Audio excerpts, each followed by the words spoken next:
Paul and Juhan. Yeah, great to meet you again, and great to meet you for the first time. We're just been at the Royal Asiatic Society, which is they meet every week, right? Every Tuesday. Every 2 weeks. Every 2 weeks. Twice a month. It doesn't always work out every Tuesday. Yeah. There we go.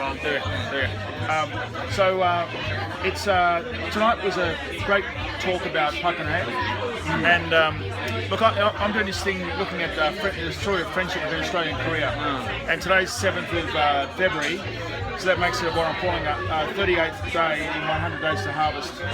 And I just wanted to pick up on something we talked about, and that was how much our conversation was about Korean politics. You and I, we talked about Korean politics, and I was actually a bit concerned because I was concerned that maybe you might have got a little bit offended if I had strong views about Korean politics. What do you think about that? Well, I'm not offended at all because, as I said, we need to have a more dialogue between old generation and young generation. And Korean society is quite polarized, just as the American society. And we need to learn how to do a dialogue rather than just learn how to be critical. Right? Sure. I'm not offended at all. If we're quite strong on your opinion, and I need to listen more. The reason I asked that is I think Australians when they first come to Korea or encounter Koreans, it can be a bit intriguing how politically aware or triggered people are from Korea. But listen, you said I should come and say hello to Paul, and so I'm glad we did because last June at the Ambassador's residence. At the British Ambassador's residence, you were hosting a Macaulay tasting. I wasn't hosting it, but my friends were. That's right. So tell us about what is Macaulay and how did you get involved in that? Macaulay is a Korean rice ale, and that actual definition is kind of up for debate, but that's what the UN calls it, so I'm going to stick with that. My apologies to Dan and Julia and Becca. But it's basically Korea's equivalent of sake, but cloudy sake. Specifically, it's kind of like it's a drink that's often split into like a wine, and then sediment is mixed up with water, and technically that's the makgeolli, but in reality they just shake the whole wine up, sediment it all, and water it down. So it's kind of Korea's national traditional drink. So is it actually wine or beer? I mean, it's wine. It's more wine. Right. What you usually get goes with the sediment, which is why it's cloudy. You have to shake it up. Okay. So and Macaulay, like you said, soju is a byproduct of.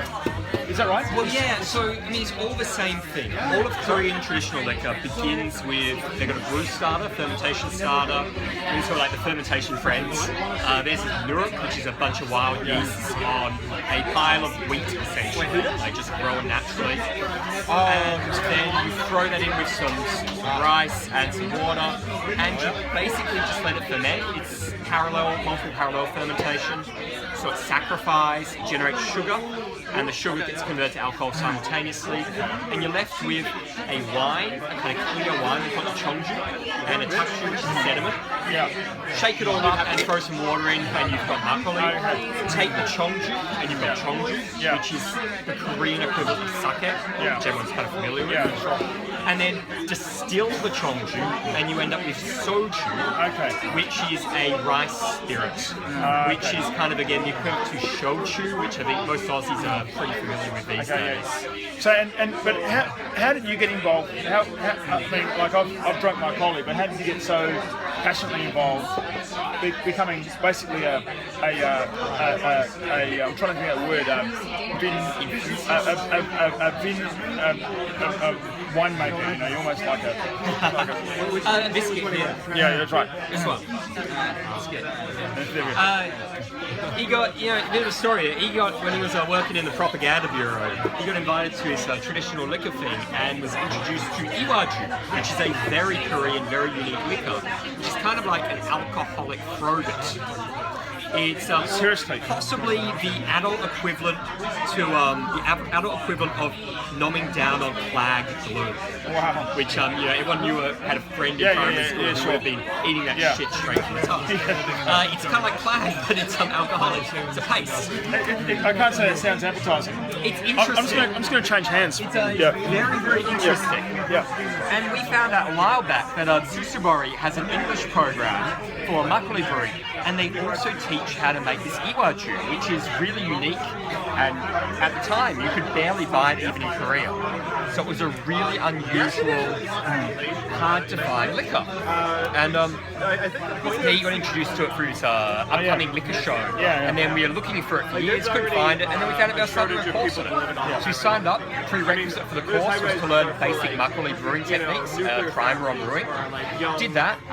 Did the Iwaju course. Mate, Iwaju didn't really turn out too well, but I liked the makgeolli I made, so I went back and actually did the full course and learned all the other techniques right up to fortifies. I make a lot of fortified Korean liquor, which is bloody fantastic. Yeah. I'll just come back around this way. So, I mean, like, what do you see makgeolli as a big part of Korean culture? Yeah, right. I mean, more than just like if we make beer, it's just beer. But you see makgeolli as like really Korean, like. Yeah, So right. what do you think about an Australian making makgeolli?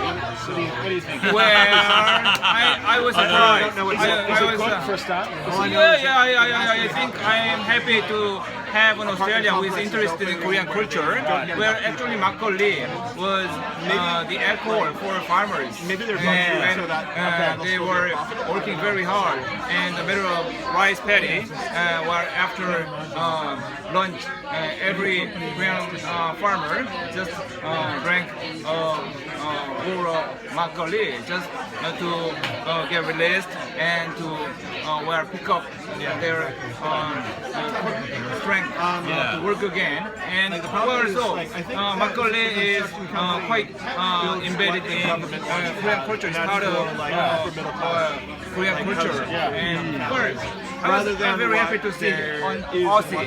Yeah. If they were to build Interested in our makgeolli and Korean culture in general.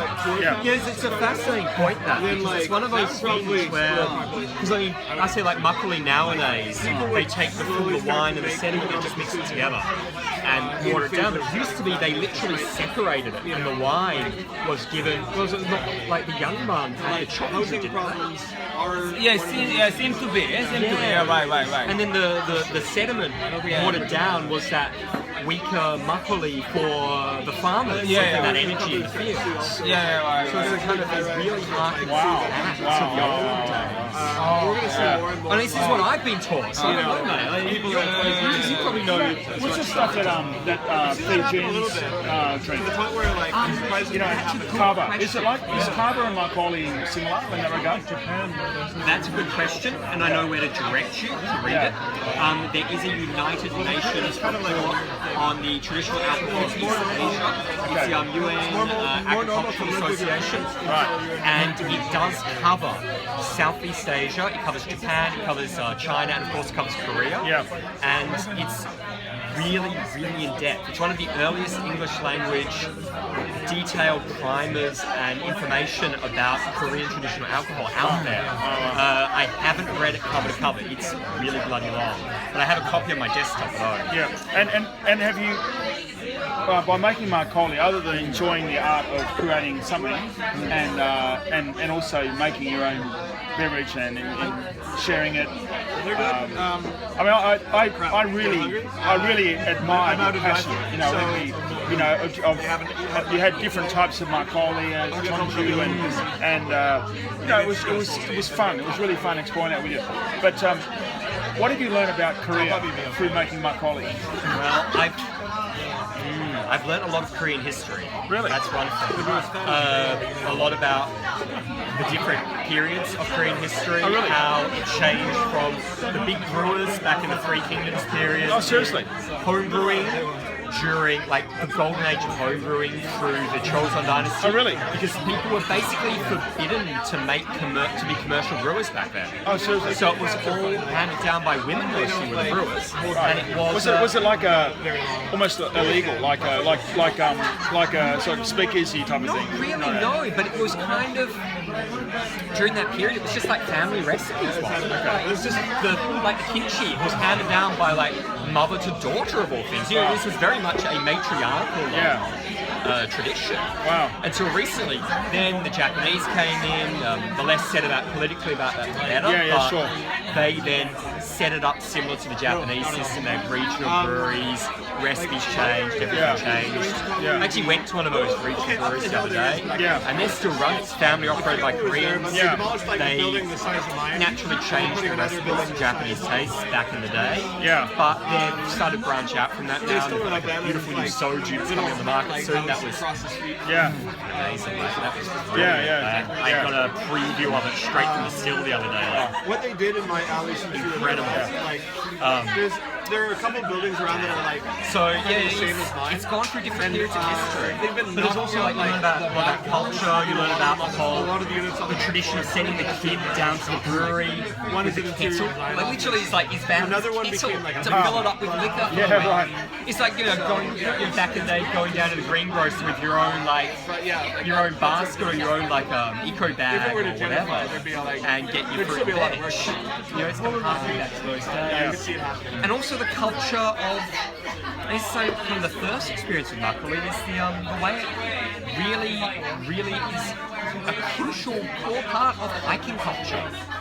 All the adjustions you go hiking, Right, really? because it's highly, especially if it's like really like artificial stuff, it's highly carbonated. Yeah, right. You release that pressure and it's exothermic, it cools, it cools down. So you'll take it to the top of the mountain, open it, get lightheaded, stumble down, and then you'll sit by the river Okay. and have some pajong, the traditional food to have with makgeolli, and the makgeolli, more makgeolli, to celebrate a good day's hiking. Okay. And as a foreign guy, that's one of those things where a language barrier when you first arrive is just non-existent. When you're out hiking on a mountain, some of the older guys, like the hiking clubs, will literally just grab you by the ear and be like, nope, you're joining us for the day, and you're drinking with us for the day. And you're like, all right. Yeah, fine. right. Yeah. And they'll be like, here's, have your booze, and then come back and eat them after, Yeah. and you share around, chicken on the bill, Yeah. and a great old day together, a great old time. Well, listen, we might wrap this up now, but Julian, that's great to talk with you this evening. And Paul, it's great to see you again. Yeah, it's so fascinating to see that it's more than just enjoying a drink. That it's been a real threshold into a wonderful experience. So many more days of enjoying that. I'm looking forward to seeing you again in June. Indeed. Hopefully they're at the garden party. Great. I'm looking forward to it as well. Yeah, fantastic.